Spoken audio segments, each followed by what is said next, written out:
I was in a rental house and my children were with me. I was tending my own world, wondering if the landlord's owners would be upset if I changed their living quarters around, when suddenly I noticed water rising up under the floor where the TV set was. I began sopping up the waters, but there was a lot. I had the notion to check outside to see where the source started. To my unbelief, I saw we were surrounded by floodwaters. I began wading in the water as they were still calm, but at that point, the neighbor shouted a warning towards me to go back inside. I made my way to the front of the house, still in disbelief at the devastation. My eyes locked onto watermelons that were ripe, separated from the vine with stems attached. There were several lodged into a ditch that was catching them. Noticing the water's current was picking up, I moved towards the home. I made a comment in my mind that there was dead things all around me. That's when the dream shifted and sheer terror set in. There were these little girls who appeared as if they had been drowned in this flood. These evil children had intent on unaliving me, and I knew it. They were grabbing for me. I prayed for Jesus to help rescue me. I swam to the front porch after freeing myself from these evil children, ran inside, slammed the door, and began screaming for my children to come and help. My children were nowhere to be found, and the house was small, and I knew that they would have come, but they were just no longer there. I still felt in my mind I needed to protect. I prayed to God for a hedge of protection throughout all four corners of the home, and I pressed with all my might to keep the doors shut closed as they were meaning fighting to get inside. I was not strong enough, and I realized that they were coming in. In my dream, I was still in sheer panic. My heart was racing, and I was so scared. I was shaking. I thought the perimeters had been infiltrated. As the evil children began rushing in, the only weapon I had was prayer. So as one would touch me, I would lay hands on it and pray that the spirit inside be binded by Jesus. While still being attacked, I knew that I needed to lay hands on each one of them. I shouted loudly at this point with authority, screaming that I bind those spirits in Jesus' name. The unalived children became into subjection, and quickly being led by God, I set them at a round table.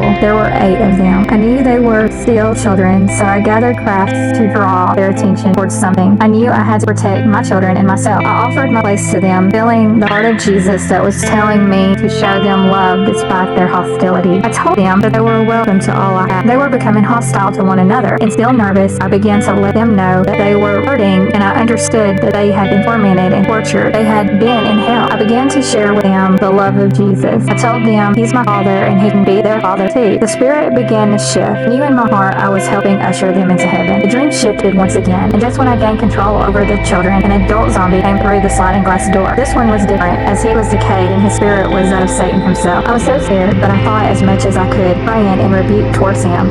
As he fought me, my words were slurred, so I don't know if I was strong enough to defeat him. And then I woke up. I woke up wishing I would have got back to the girls, because I wanted to finish my mission I started with them. However, I understood after I woke up that all I was needed to do was to plant the seed. It wasn't my place to see them into heaven. My immediate interpretation: there was a natural disaster, dam broke, tsunami ? It was not flood from rain. The unalived children represented unsaved adults or lukewarm Christians, adult or child. God protected me through prayer and ushered me to show love, to make room for them in my home, to share Jesus with them, and to lay hands and bind the spirit out. I was only meant to plant seeds. I was not fully prepared with my armor because the perimeters were infiltrated, and I could not stand against the adult zombie or Satan. Isaiah 59:19. So shall they fear the name of the Lord from the west, and His glory from the rising of the sun. When enemies shall come in like a flood, the Spirit of the Lord shall lift up a standard against him. Laying on hands. Hebrews 6:2. Of the doctrine of baptism, and of laying on hands, and resurrection of the dead, of eternal judgment. Bind the spirit. Isaiah 61:1. The Spirit of the Lord is upon me, because the Lord hath anointed me to preach good tidings unto the meek. He hath sent me to bind up the brokenhearted, and proclaim liberty to the captives, and the opening of the prison to them that are bound.